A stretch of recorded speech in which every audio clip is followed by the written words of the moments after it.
cukup nyaman untuk ikuti sesi konseling hari ini? Sudah cukup nyaman. Alhamdulillah ya. Saya juga senang sih karena Maya mau hadir di pertemuan psikologi hari ini. Itu menunjukkan kalau Kak Iris sebenarnya punya niat dan usaha untuk berubah menjadi lebih baik ya. Sebelum kita lanjut, aku ingin mengingatkan lagi bahwa kalau semua yang Kakak ceritakan di sini dan apa yang sampaikan di sini itu bersifat rahasia, jadi dan aman gitu. Jadi Kakak itu nggak perlu merasa terhakimi, merasa kayak cemas akan kalau misal itu. Jadi aman aja ya, karena kita itu punya namanya itu aspirasi.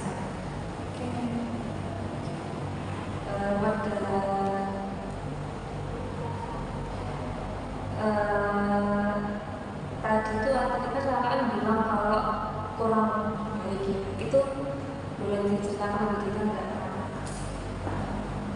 Kurang bersemangat kali ya, karena memang sedikit kurang baik. Itu karena saya itu kayak kurang pede sama diri saya sendiri gitu. Jadi kayak misal ada presentasi nih, so contohnya mau presentasi itu saya tuh kayak nggak nyaman sih, saya nggak pede buat berbicara di depan banyak orang. Nah itu kayak rasanya tuh di hati itu kayak gak enak gitu. Kayak saya tuh udah niat udah nandamin kayak beri afirmasi kepada diri sendiri gitu loh, kayak kamu bisa gitu, kamu bisa kok, nggak usah malu, tapi nyatanya nggak bisa, kurang pede aja gitu. Kayak saya tuh terlalu takut sama penilaian orang lain juga. Oke, ketika Kak Maya itu cerita ya kalau setiap kita berbicara itu kayak tubuh enggak, sebelumnya apakah ada gejala fisik seperti kayak gemetar atau gimana gitu? Ada sih, itu sering banget. Jadi kayak misal setiap maju depan itu saya itu ya gitu cemas terus gemeter gitu, padahal nggak apa-ngapain gitu. Mungkin saya tuh grogi kali ya sama banyak orang gitu. Kita menghadapi banyak orang gitu.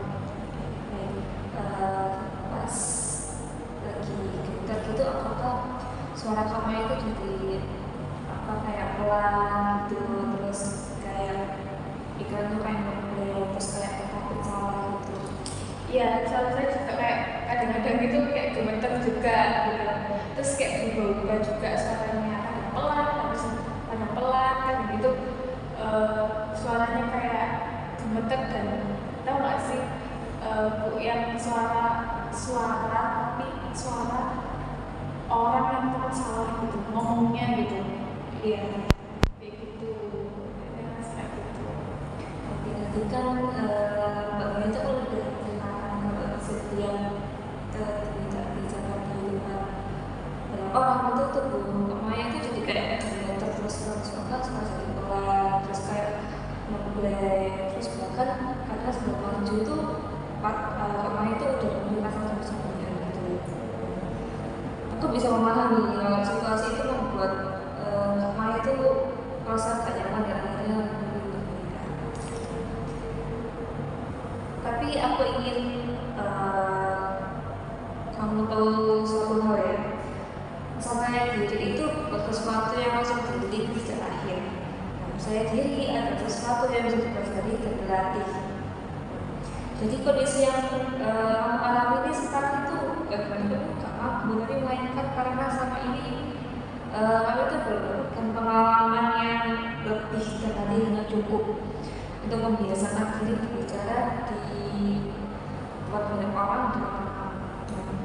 Di sesi kali ini kita akan mencoba belajar melalui teknik modeling atau contoh perilaku gitu. Jadi nanti aku akan membantu menunjukkan bagaimana cara berbicara yang bisa diri lebih tenang. Terus nanti kamu bakal mencoba praktekkan gitu ya. Apa sudah paham? Sudah. sekarang aku ingin lebih memahami situasi yang biasanya membuat kamu tuh merasa tidak percaya diri. Coba ceritakan kapan terakhir kali kamu itu merasa sangat gugup saat harus bicara di depan banyak orang. Saat minggu lalu sih, jadi minggu lalu itu saya ada presentasi kayak presentasi metopen gitu. Nah itu tuh nyebutnya itu bukan presentasi, kayak sempurna kecil-kecilan gitu loh. Nah itu kan itu maju sendirian dan dilihat sama banyak orang, banyak anak kelas gitu. Dan saya itu dari sana sih kayak udah gugup dan udah tercoba karena suaranya udah beda gitu. Sebelum kamu maju itu apa sih hal yang muncul di pikiran kamu itu? Apakah kayak ya seperti yang bilang itu kan takut salah atau takut beribet atau gimana? Semuanya sih. Jadi pas sebelum maju itu saya udah ada pikiran negatif gitu, kayak aduh ini gimana ya, takut gitu. Saya bilang ke teman saya takut gitu. Terus kayak nggak percaya diri gitu, nggak pede aja gitu. Jadi mungkin kebawa pas sampai presentasi itu. Jadi saya nggak kurang maksimal. Kalau di pikiran kamu sendiri nih, apa yang paling sering gejala yang muncul saat itu? Paling sering ini bisa bicara ya. Oh Ya kayak takut salah ngomong. Ya itu takut salah ngomong gitu, dan sempet salah ngomong gitu karena apa ya, kayak belibet gitu. Oke. Jadi sebelum kamu mulai berbicara, apakah kamu sudah merasa khawatir duluan tentang orang lain? Iya, saya sangat-sangat takut sekali dengan penilaian orang lain. Itu benar-benar karena sebelum saya maju pun saya mikir, aduh nanti ini aku maju di ini nggak ya, diomongin nggak ya sama orang, sama anak-anak. Padahal kan mereka juga nggak ngomongin saya gitu, itu ketakutan saya aja. Mereka kan udah amat budayanya. Oke. Jadi saat kamu di kelas yang biasa terjadi itu seperti itu. Kalau melihat dari sisi teman-teman dan dosen saat berbicara, bagaimana perasaan? Takut sih, dan apa ya, kayak takut gugup, cemas. Takutnya itu kenapa? Karena takut kayak tiba-tiba dikritik gitu, tiba-tiba dikasih apa, kayak masukan gitu. Mungkin masukan sih nggak apa-apa, cuman kayak takut dikritik gitu aja. Takut dihakimi, Iya. terus saja. Oke. Apakah kakak Maya ini pernah ada pengalaman yang membuat kakak itu semakin takut untuk tampil di depan orang? Kalau akhir-akhir ini, maksudnya kalau di perkuliahan ini alhamdulillah belum ya, saya jangan sampai gitu, belum. Tapi kalau ke masa dulu itu ada, tapi ini udah lama banget sih. Pas SD itu kan pernah saya tuh kultum. Nah kultumnya itu di rolling gitu setiap kelas. Nah kebetulan saya tuh kepilih tiba-tiba. Dan itu saya tuh kultum di masjid, benar-benar masjid. Masjid kan besar ya. Dan itu dari anak kelas 1 sampai kelas 6 itu semua kan di sana kayak bareng gitu.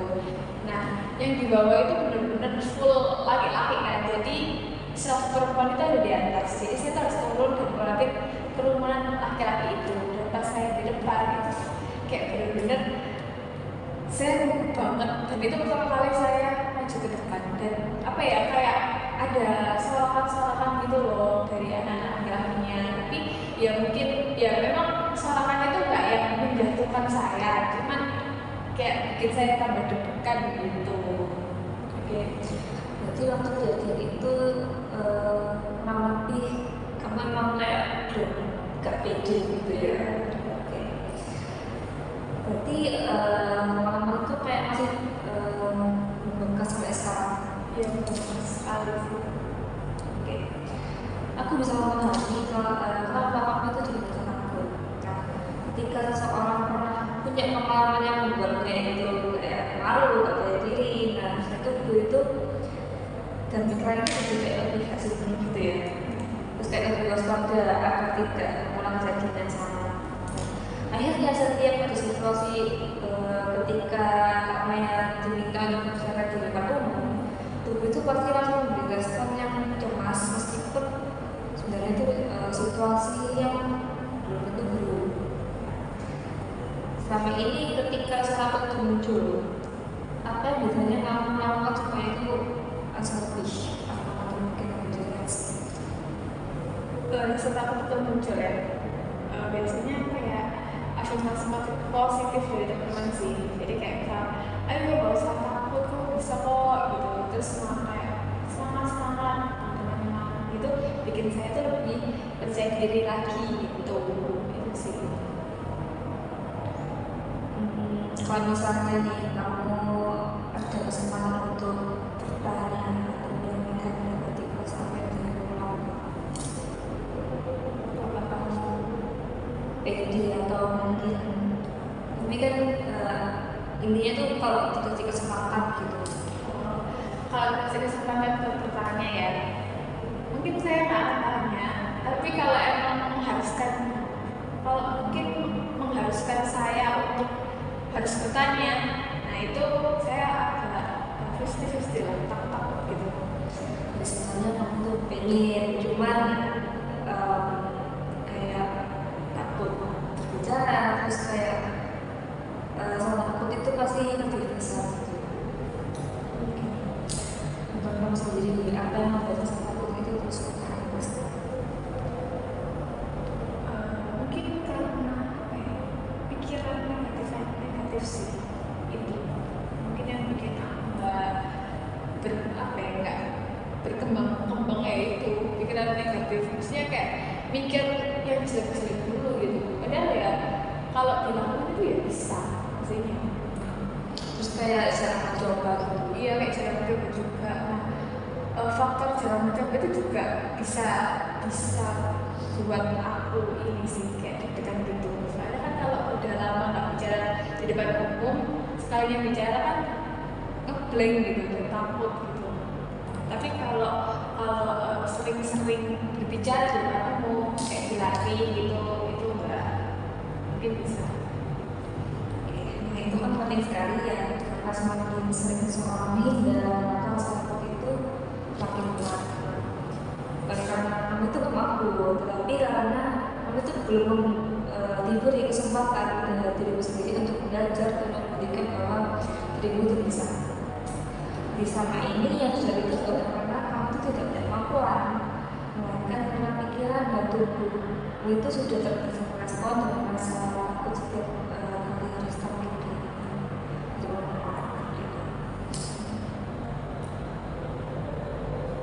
Oke, dari cerita yang tadi kamu sampaikan, sekarang kita coba memahami pola yang biasanya terjadi setiap kali kamu itu harus berbicara di depan umum. Coba ingat lagi saat mungkin dosen meminta saat kamu presentasi, pertama apa yang langsung diberikan? Ini konteksnya presentasi mandiri apa bareng-bareng gitu atau gimana? Bebas. Takut sih. Pertama itu jelas banget takut, terus kayak langsung panik gitu, panik sendiri. Oke, ketika ada tugas untuk berbicara, bukan kamu itu langsung dipenuhi dengan yang buruk ya. Nah, setelah pikiran itu muncul, tubuh kamu itu biasanya merasa seperti apa? Langsung cemas gitu, dan langsung deg-degan gitu, langsung kayak gitu. Lalu bagaimana dengan cara bicara itu sendiri saat berbicara? Tergantung situasi juga. Kalau yang kondisinya tergantung situasi juga sih. Kalau kondisinya itu nyaman, itu suara saya kayak gak berubah. Baru kalau misalnya kondisinya gak nyaman, kayak misalnya terlalu agak volume rame banget, itu bikin saya dan kalau nadanya kayak intens banget, kayak intimidasi banget, itu kayak bikin saya suaranya itu jadi ini jadi berubah gitu kayak bener-bener gimana gitu. Setelah tubuh kamu mulai merasa tegang seperti itu, apa yang kamu lakukan? Kalau aku lebih ke meyakinkan diri aku sendiri, jadi kayak ya bilang ke diri aku sendiri, ayo bisa kok, mereka itu gak ini, mereka itu gak memperhatikan kamu, gak bakal nyalain kamu gitu, dan mereka tuh ya gak musik ke aku, kayak mereka tuh bodo amat gitu. Aku bilang kayak gitu bagi diri aku sendiri. Tapi ketika kayak diberi kesempatan lebih baik hindar atau dengan presentasi tidak terpaksa atau tetap presentasi tapi tidak terpaksa. Kalau aku mending presentasi dengan pasangan. Soalnya kalau misal menghindar terus, kapan selesainya dan kapan bisanya gitu. Sekarang coba kita urutkan bersama ya. Saat ada tugas presentasi, muncul pikiran saya pasti salah atau orang lain akan mengejek saya. Setelah itu tubuhmu pasti langsung bereaksi dengan sempurna seperti itu kita berdebat. Karena kamu ini merasa gak nyaman, akhirnya kamu ini jadi bicara lebih pelan gitu ya. Terus kayak mungkin menunggu. Menurut sih iya, tapi nggak yang sering-sering banget. Oke. Nah, pola itu sebenarnya itu terbentuk karena dilakukan berulang kali. Setiap kamu merasa takut, lalu memilih untuk menghindar lakukan. Pikiranmu itu jadi semakin yakin bahwa berbicara dengan kamu itu adalah sesuatu yang sangat menakutkan. Akibatnya rasa percaya dirimu itu semakin menurun. Dan sebenarnya itu kalau kemudian dicoba pengalaman dan mendapatkan pengalaman yang lebih positif, tubuh dan pikiran itu juga pasti bisa belajar memberikan senyum. Dan itu tuh bukan berarti kamu tuh lemah atau tidak mampu. Kamu tuh hanya perlu terbiasa dan memiliki contoh perilaku yang membuat itu merasa yakin saat akhir. Karena itu nanti akan belajar mengganti pola lama dengan cara yang baru untuk seperti melalui latihan dan belajar.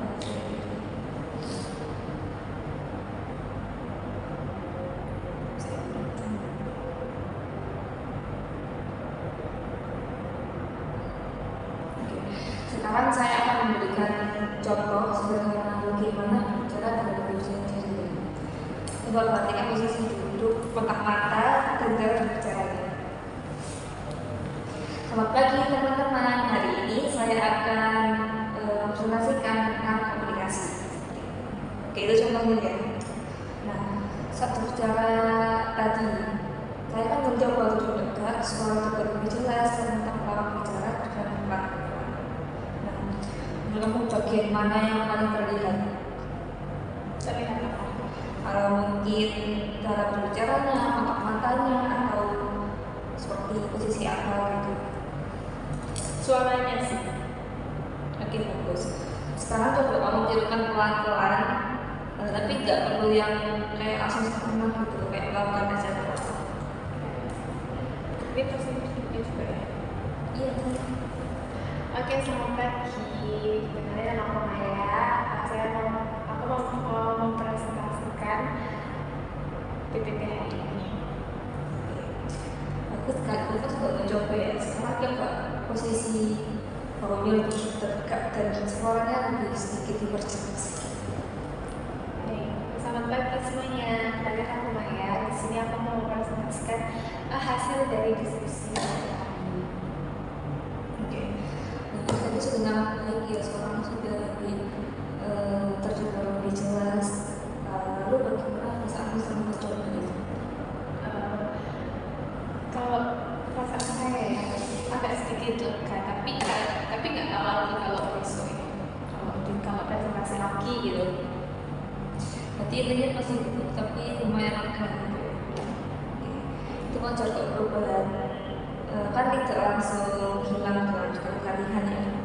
Tapi bagian mencoba itu tadi itu sederhana, semakin sering berlatih tubuh itu akan belajar bahwa bicara depan orang itu tidak semuanya menyenangkan.